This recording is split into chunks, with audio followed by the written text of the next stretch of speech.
Hello, everyone, and welcome back to another episode of Parenting is Easy, Said No One Ever. I'm your host, Hanani Abraham, and I am so honored and I am so happy to be able to share this awesome interview and conversation more that I had today with Lisa, who is a survivor and has been dealing with scoliosis since she's been a young teenager. And she had such a great outlook and so insightful and helpful for parents and for teenagers regarding how to deal with adversity, how to deal with sickness, how to deal with the emotional and the mental part of having a visual sickness that can really affect you socially and emotionally and mentally. And I think there's so many great little tidbits that she talks about regarding adversity, creating balance, finding a healthy outlet that we can have and how to deal with that, how to deal with children that may be going through it. And then also if a parent that's going through their own pain and their own things, and when they started dealing with it, how they can deal about the concept of being a valuable, healthy parent has to do with also realizing that parents are not perfect. And I think that's one of the main messages and one of the main things we talk about, amongst other small little tidbits that I think are going to be so helpful and so beneficial to anyone that listens to this. As always, please like and subscribe anywhere you listen to your podcast. You can reach out to us on social media at Parenting is Easy, no one ever, but instead of ONE, just put in the number one. And you can email us as well as parentingeasypodcast@gmail.com. Thank you so much and enjoy this awesome episode. Lisa, thank you so much for joining us. And this is something I've really been looking forward to for a while. And this is a topic that we haven't talked about before. And maybe just give parents a little bit of like a background here of where you're coming from and how we sort of got connected to have this amazing conversation today.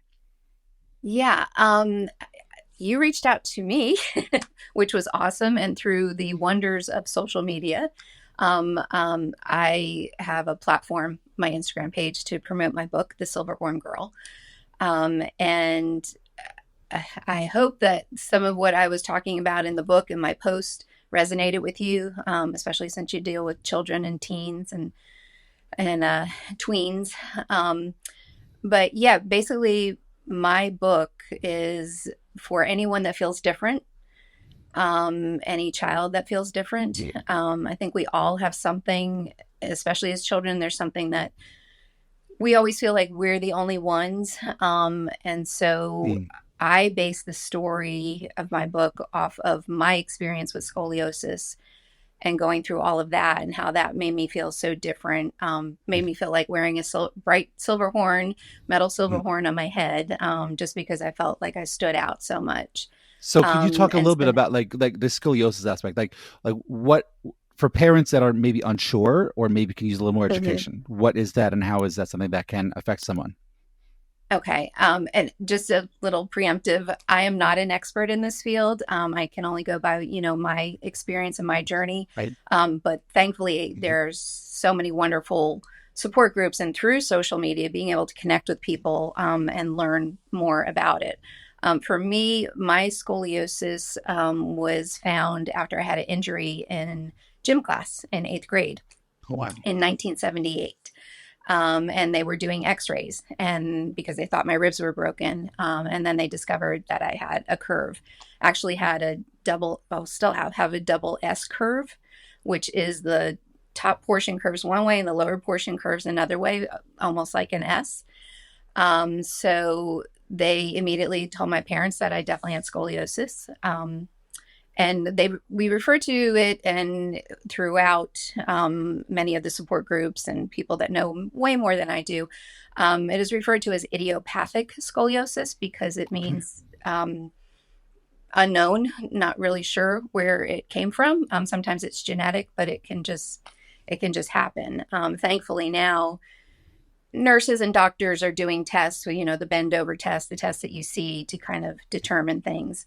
But so for me, I immediately got referred to one of the top doctors in the country. It was very new at that point, in Rochester, New York, and went up and they did all kinds of x-rays and measurements and everything and said that I would definitely need to be in a back brace, through my growing years. So my growing years and major growing years for me, was during my high school years. And also major social life. They talk about an 8th grader, talking about a teenager. Yeah. I mean, it was, one day your life is normal, for as normal as however we want to define that. And, within 3, 4 months, your world just turned upside down, and Right. you're starting high school, which is hard enough. Um, and I'm short. I had glasses, the whole 9 yards. And so starting high school with a back brace, yeah, it was very daunting and there really were no words for it. And I went through my high school years, all 4 years with the back brace, because at that time, the doctors and orthotists were told us that you had to wear the brace 23 out of 24 hours a day in order for it to do what it needed to do. So, yeah. Wow, wow, 4 years. I'm just picturing it, as you said, like just the concept of going to high school for a teenager is so difficult Mhm. for all the boys and Yes. girls out there. But at the same time, that now you're adding, and you're talking about glasses, which I think used to be something that we always like to look at it being that four-eyed beast in a certain way. Yes, And then exactly. on top Now of it's that, great. Now everybody wants them. right, Yeah. exactly. Now they're Yeah. like now it's stylish, and then on top of that, you're talking about having this silver horn part of you that's Mhm. just adding to more eyes on you, and the time in Yeah, your life where you want no eyes on you in a certain way, even though today might be different, but that's exactly. through a screen, so maybe a little bit different. But the concept of just Right on. being in public and wanting that, can you just talk about I think I prepared a question regarding the concept of like adversity, but I want to make it even more specific here when you talk about for a high school girl. So maybe something geared specifically, let's say, to parents, and maybe something you would want to say to girls when you're dealing with a specific adversity that has to do with a physical ailment, something that you're dealing with physically. I'm curious, what would you say? And what's your message, both to parents and how to deal with it with a child, and maybe also to Right on. a teenage girl or boy that might be dealing with something like that physically in school? Yeah. Just kind of go back just a little bit, because Sure. nowadays scoliosis braces are so different than what it was in 1978, 79. I had what was called the Milwaukee brace. So it was something right under my chin, the back of my neck, all the way down past my hips, made of metal, thick plastic, did not bend. And so going through all that, not being able to sit in chairs correctly. And at that time, you had a lot of desks where the chair was still connected to the desk. Right, So, right. that made it difficult, made it because you Oh my couldn't really gosh. look down to take your tests. And yeah, so it was a number of things. What I have found over the years, didn't know it in the moment, is that knowledge is power. And if you can, or even have somebody that will support you in this, um, talk to your teachers. Ask them if you can explain what you're going through, if you feel comfortable enough, to your classmates. Because by educating them, it kind of takes Man, away that bully power. right, If more people know and more people understand it, not everyone is going to, right. and it is very difficult to put yourself out there, especially in high school, middle school, whatever age. But I have found that the more you educate people on something, at least you're going to find someone who is going to, no pun intended, but have your back. Ah, um, yeah, that's a very and good point. and help you through this, because there's going to be at least one person that will kind of get it and realize that, you know and also realize too, I think it's also the more you are willing to educate and talk about what you're going through, you Right. would be surprised at how many of your classmates may come to you, in private, in public, and say, "Oh my gosh, I'm going through not the same as you, but this is what I have." Whether I'm dealing with anxiety, I'm dealing with depression, I'm dealing with a disease, an eating disorder, all those things. Like, for Sure. me, people could see my brace, but there's so many things going on with all of us that no one sees. Right. And yeah, I just do believe communication is key. I'm a journalism major, and the written word means a lot to me. And I think, especially where we're going, I mean, social media is wonderful. It has connected us, it has connected You and things in I. good ways. Yes, Right. exactly. It also is used in very wrong ways, unfortunately. Right. But I think the thing that is missing is, especially for kids growing up right now, is having that communication, having those actual conversations face to face. And, COVID didn't help any of that either. But I think there are so many things that you're saying that are important that I would love to emphasize each one of them. And to be honest, the first thing that came up when you were saying is for the person to be able to go up there and talk about what it is that they're going through. I think of there's it's an older movie at this point. 8 Mile, where the last scene where they're having a music battle, and he takes all of his weaknesses and he puts it into his own lyrics, and now the other person has Mm-hmm. nothing to say back, and it sort of Yeah, makes it that when you put yourself out there, then there's nothing else for anyone to say anymore. They can't call yeah, you hey stiff necked, or they can't say yeah, those things exactly. because you already said it. And I think when you lay Mm-hmm. your cards out, which is what you're saying, that can be really helpful. Now, at the same time, Yeah, for a teenage girl to get up in front of a class and say something like that could be really, really hard. And I think that's where a healthy relationship between the guardians and the parents that they mm-hmm. have with their child to be able to be their support, and maybe in certain situations, maybe even going to the school with them as the child gets up there in Yes, front of the class and talks about it. That could be really helpful because you're taking away all of that stigma and you're putting it out and sort of laying it out yeah, there. Now, that being yeah, said, there's another, and I get my own theory when I talk about the concept of what bullying and making fun is.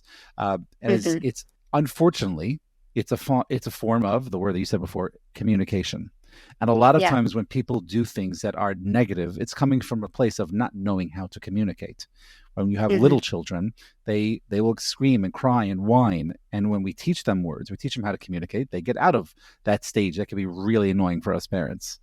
And at Yeah, the same time, when you yeah, have a child that is able to say the things that are going wrong with them, and there's someone else in the classroom that might have a parent at home that is going through something, that is not able to get out of a chair easily on their own, and the way they deal with it is mm-hmm. by making fun of you because they don't know how to deal with other people. But now Exactly. you put words to it. Now you said, this is what I'm going through and I'm struggling, and if I drop my pen, Yeah, please pick it up without making a comment because I can't get it.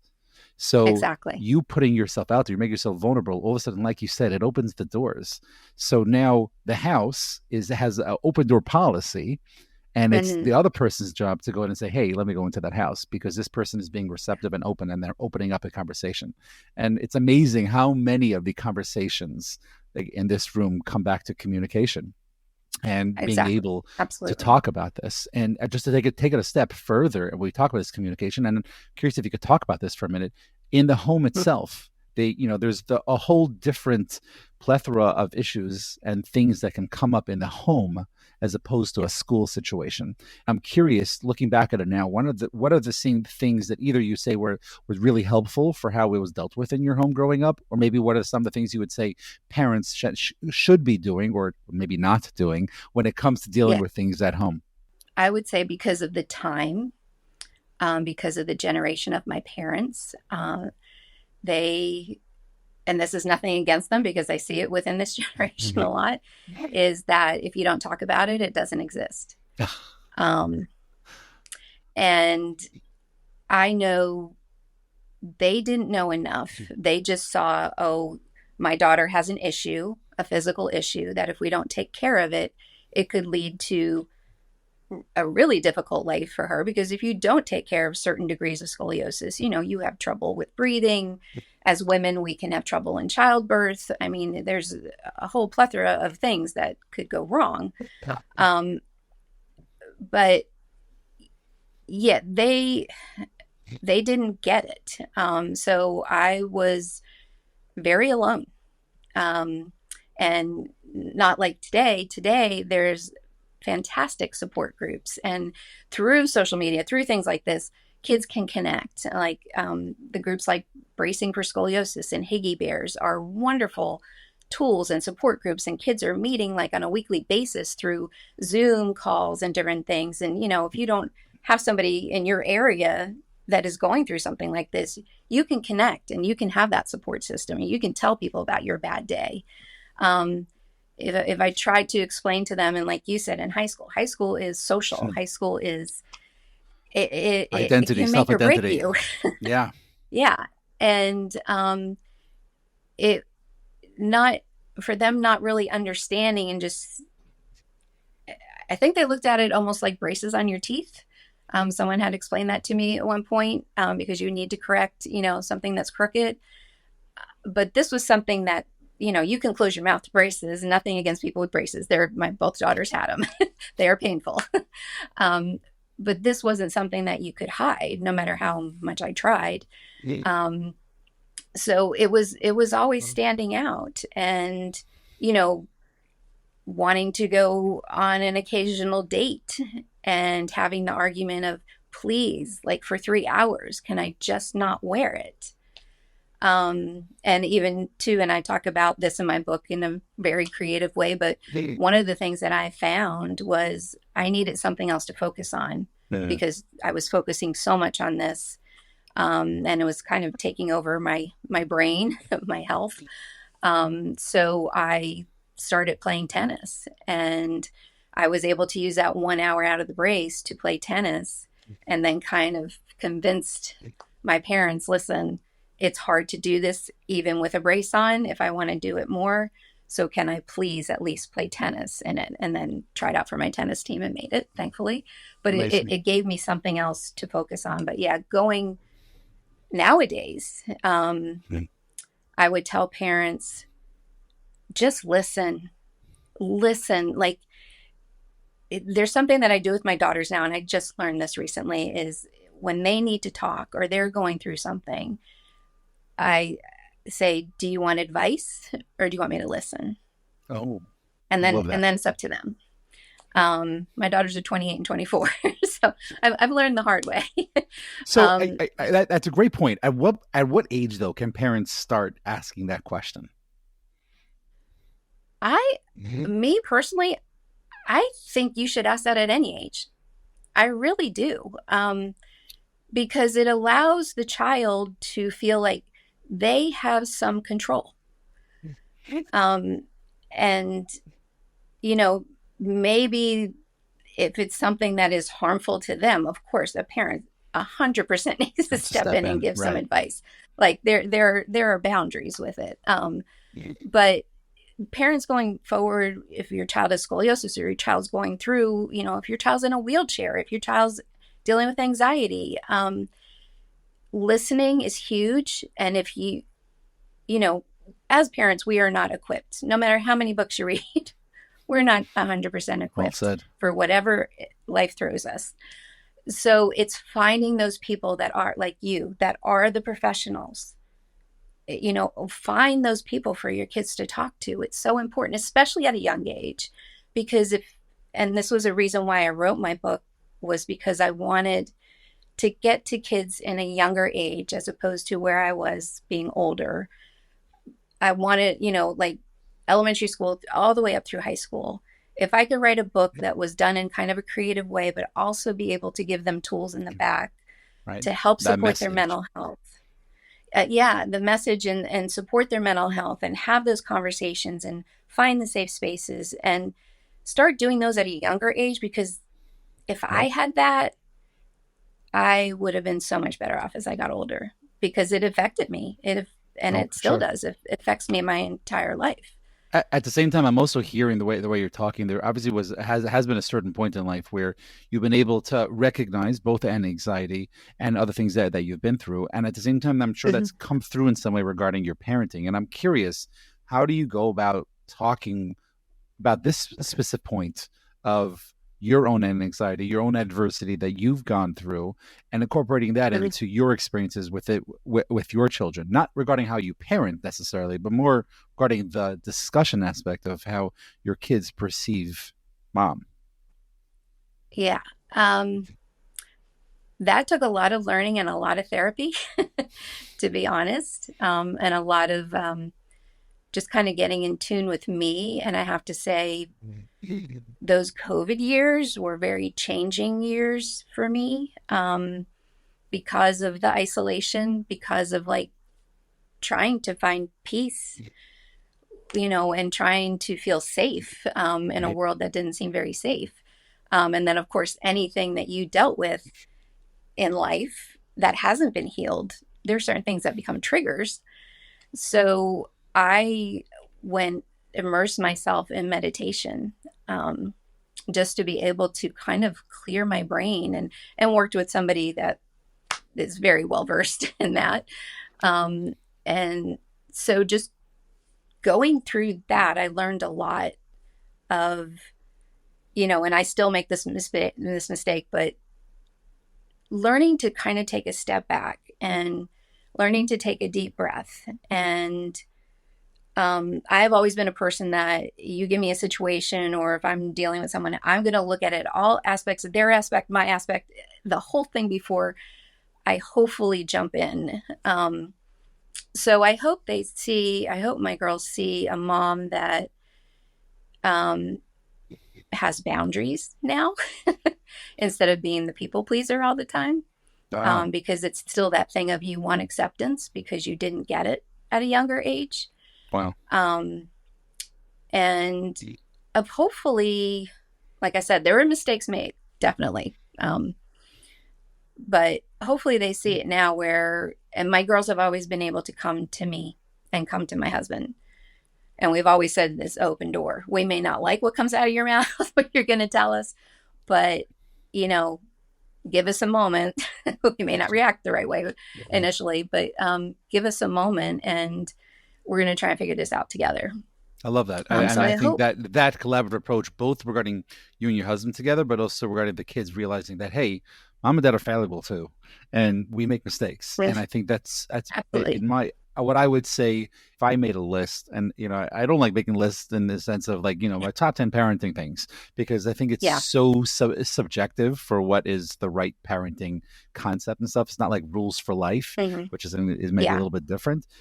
If I had to put something, I would say at the top of my list is for kids to see parents being fallible and being human beings, and they make mistakes. And when we can own up to it and take responsibility for that, the way you're just talking, it's obvious the personal work that you've done just based on being able to say, yeah, it took being to a certain place, having to get help, seeking the help, working with that help to get to a place where, all right, okay, this is who I am. This is the things I need to deal with. This is how I have to embrace myself, share it, and write a book about it. That is something that I think your kids have also seen. And they were in their 20s when COVID happened and watching you through it. But there was a certain lens that they had to see mom be able to make this emotional journey the way you have regarding the things that you had to deal with. And I'm sure that's been something that you've been able to go ahead and talk about. So, again, the two things is working on yourself and realizing that, there are things that I can still do. And the second part to that, which is just as important, is that fallibility. And I think that's so important when it comes to parenting. And I think, I don't know if it's a silver lining, but at least from our conversation, just to hear from you regarding you having to be in a certain place physically and therefore obviously also emotionally and mentally. And that had an effect regarding you being able to deal with adversity, and then how that channeled through into who you are as a parent and the message that you're giving over now. I'm curious, when you talk to parents, or maybe if you're talking to a group of older teenage girls and you talk about this concept, what would you say regarding taking whatever issues a person is dealing with in that current situation and now using that to their benefit to be able to grow and for their tree to be the healthiest tree that they're trying to grow? I would say that it's not always fun going through whatever you're going through, but being on this side of it now, it gets better. It gets better. And you may not see it at the time. And it anything that you're going through, I mean, they always say what doesn't kill us makes us stronger. Great song too, by the way. I don't totally 100% agree with that, but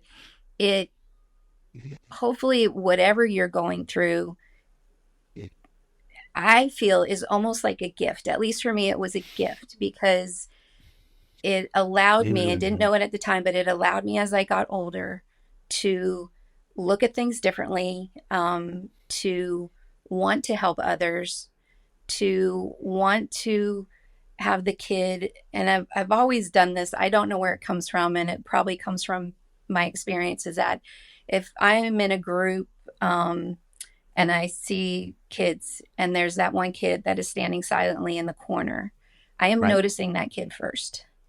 I'm noticing that child first. And that's probably has to do with your own experiences as well. And there's a Absolutely. certain Absolutely. sensitivity, and and your radar is sort of honed in on that person in a certain way. Yeah. Yeah. And I know, there are kids out there. I was too. I was a shy kid. I still, be totally honest, I am not one that wants to be in front of the camera. And that's probably why the field that I went in, I was behind the camera producing. So, yeah, so there's still that anxiety. But yeah, if if you can just give kids and teenage girls especially, and teenage boys, honestly, because we have to be okay with sharing our emotions, and we have to not feel like by doing that, then that opens the floodgates for everyone else to have an opinion about it. Like when we put things out on social media, which I see my girls do, I see other teenagers do, and I think it's wonderful that they can do that. But there also has to be this thing of, just because I am okay and confident enough, or even not confident enough, to put myself out there, or to put myself out there when I'm in tears, to show maybe another person it's okay, um, that doesn't allow everyone else to open the door and say, I can say whatever I want because you're putting yourself out there. Right. I think just The comments I filter see. works both ways. It works for the person Yeah, saying something, and it has to work for the person receiving it. And that's why there's, at least from the way I see it, both personally and professionally, is that sometimes having the comment section turned off is a good thing, because it helps exactly. sort of create some sort of boundary. And I think that's what you're Yeah, saying, of being able to know how things are going to work. At the same time, I do believe that when a person puts something out there, so to speak, they have to expect that it's going to be seen or heard by others, and mhm, therefore people are going to comment back. So there is yeah, a absolutely. responsibility that comes with it.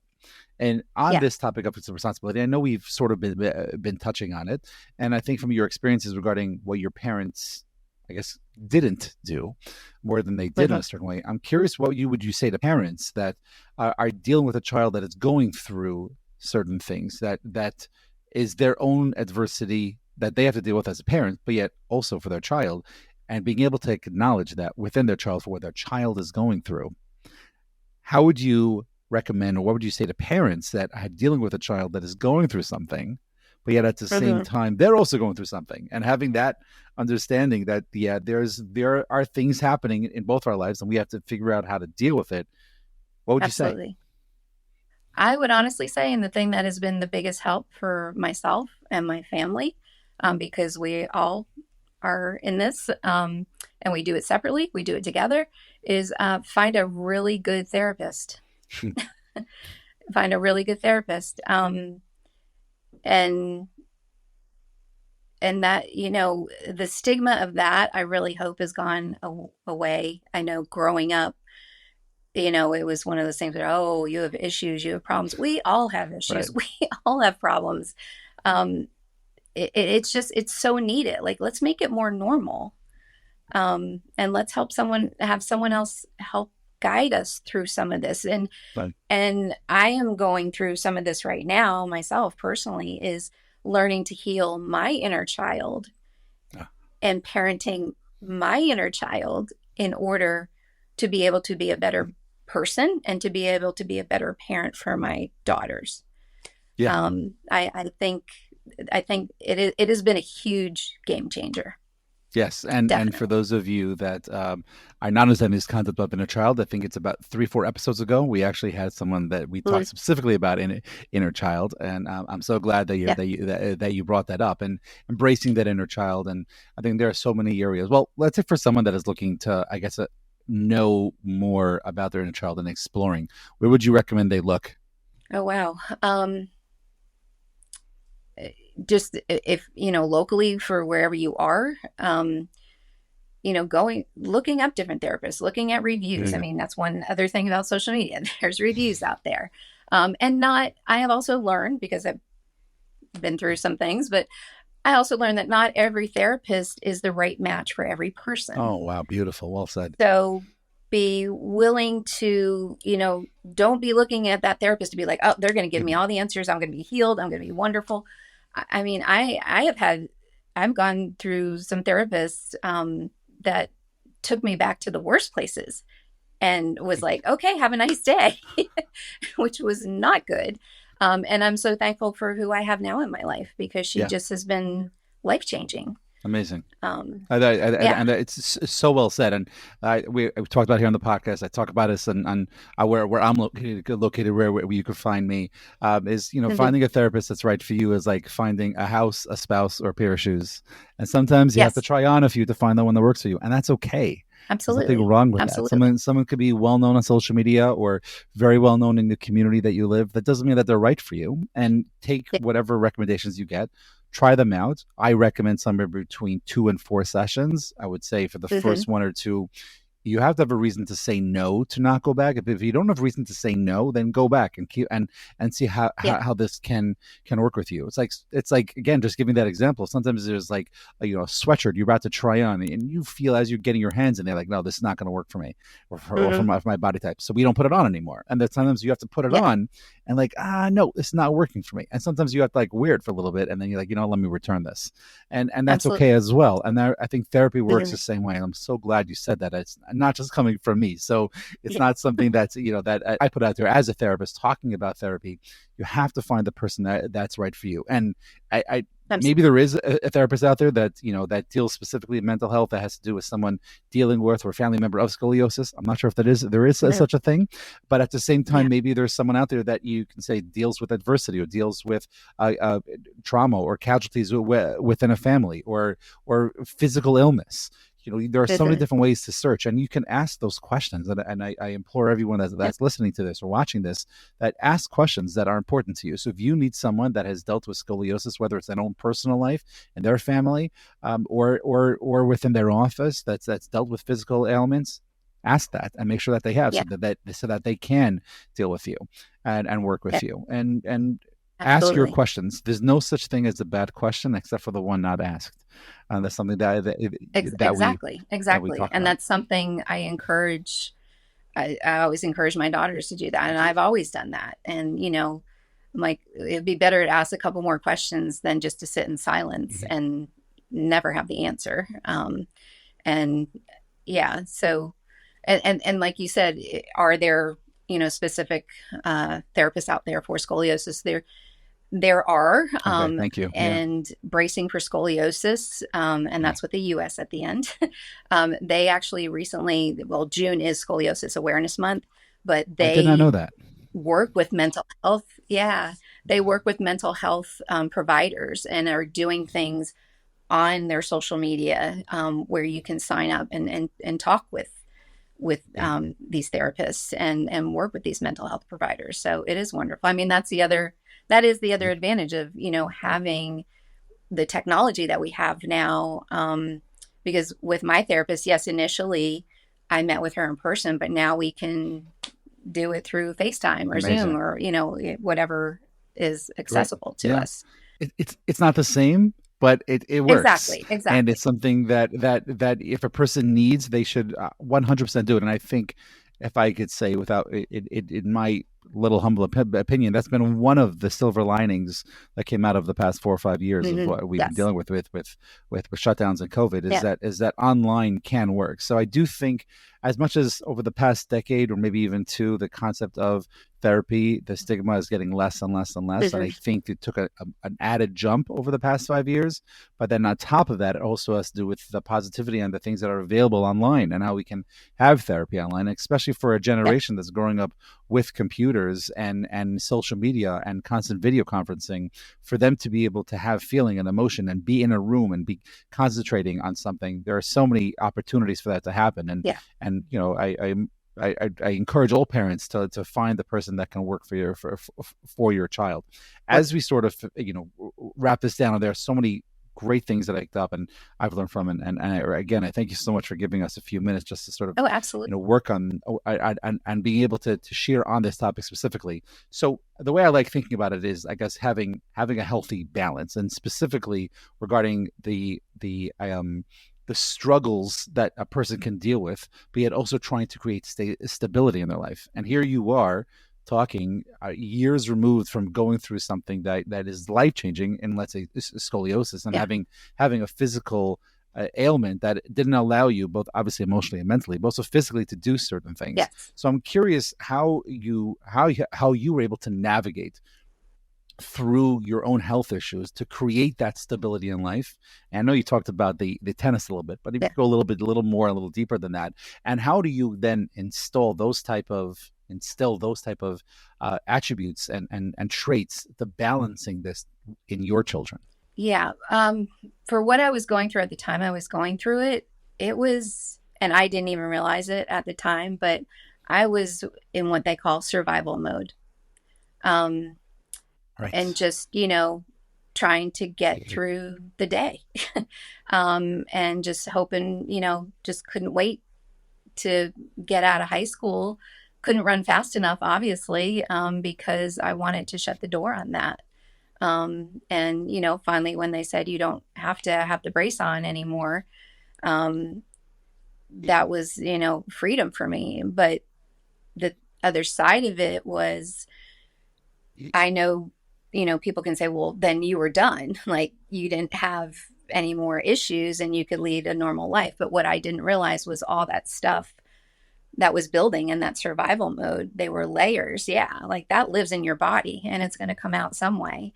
And then also I look back and see different decisions in my life, different things that I did in my life, different relationships I had with people, all kind of stemmed from that, from feeling less than, feeling not, not having that self-esteem, not having that confidence. And yeah, so for me, it wasn't until years later that I started kind of unraveling the big giant yarn ball that, became, and I talk about this in one of my posts about, we, as children or even as adults, we put on almost like armor guard or like a sweater to give us safety. And so you get to a point in your life, and sometimes it will come at you when you least expect it. And those triggers will just hit big time. And it's kind of like, okay, do I continue to live with this and live with this anxiety and how it's affecting everything? Or do I say, this is the day, this is where it stops? And this is where I get to take control of it. And so that, I think if you can do that at an earlier age, now granted, as a kid, that's still hard. There's so many other factors coming at you. But if you can learn and talk with people that are the right people to talk to and have those support groups of other kids going through the same thing, it makes you feel less alone.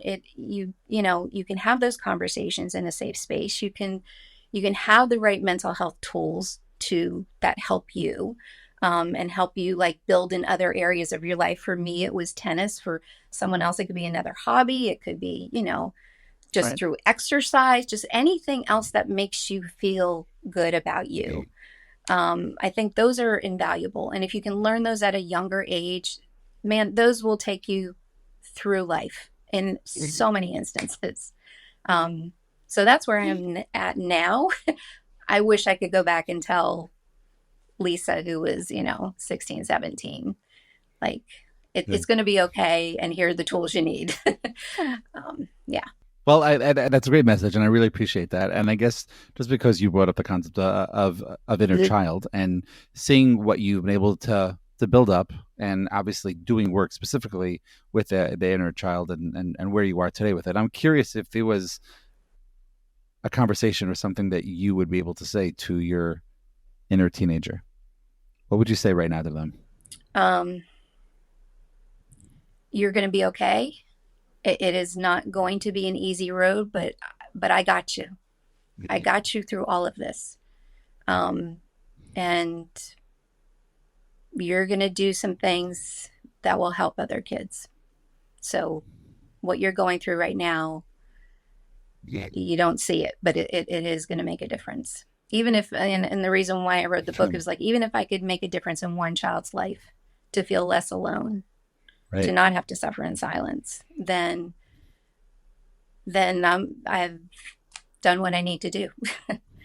um, And how does your inner child take that? um, they smile.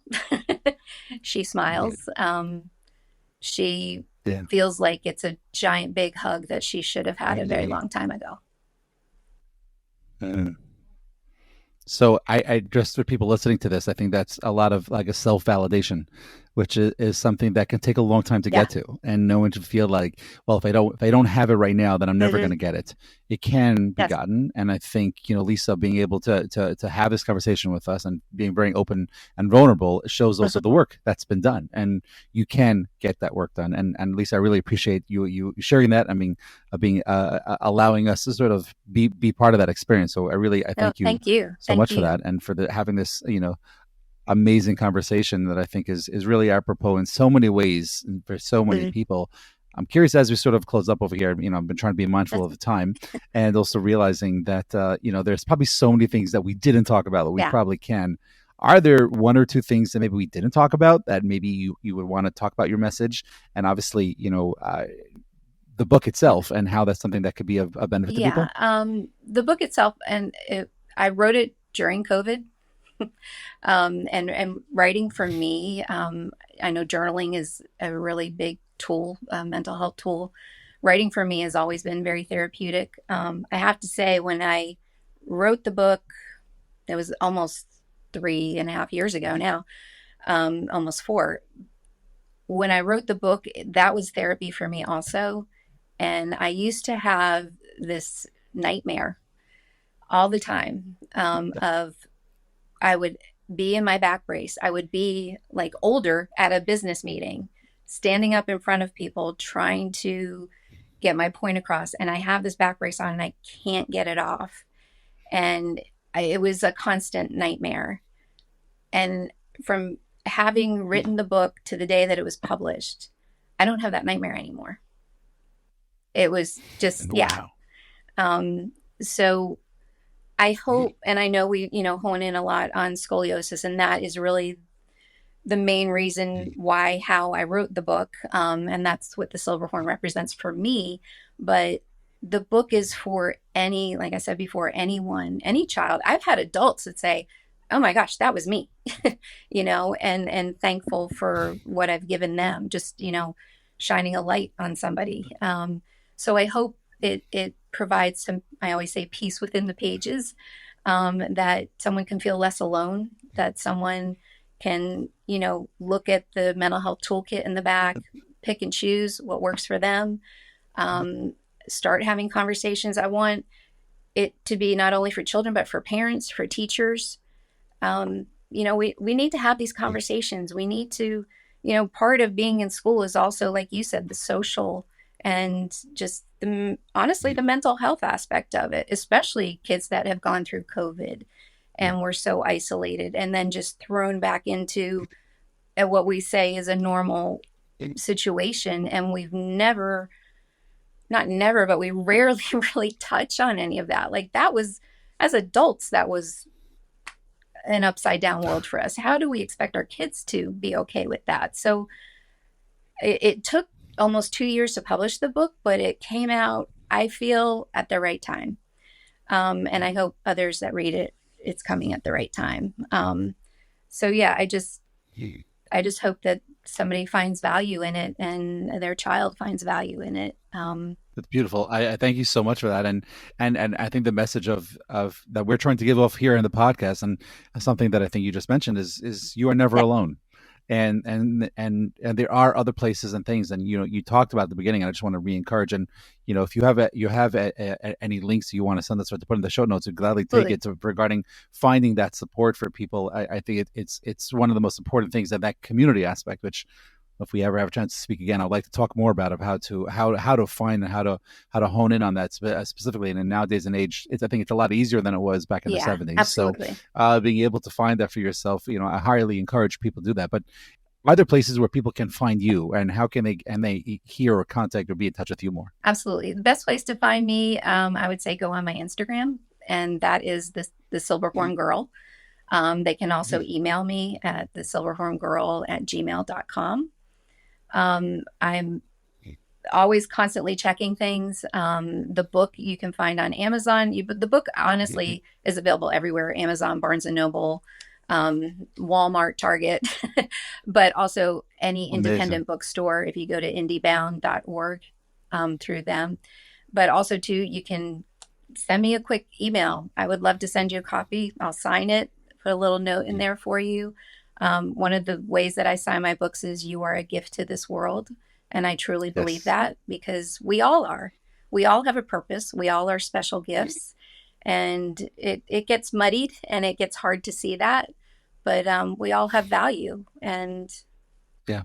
And we are not alone. yeah, Yeah. absolutely. Absolutely. Exactly. Well, this has been an absolute pleasure. As we sort of, finish up over here, Lisa, I like asking a few questions here, just so we can sort of get to know you and how you think a little bit better. So, Okay. my first question to you is: with your two daughters, as they were growing up, let's say you and your husband had date night, and there was a historical figure babysitter out there, who would that be that you'd be comfortable to watch your kids? Oh, wow.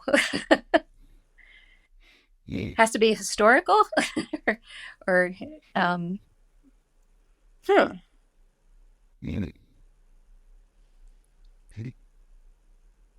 I would probably say Julie Andrews.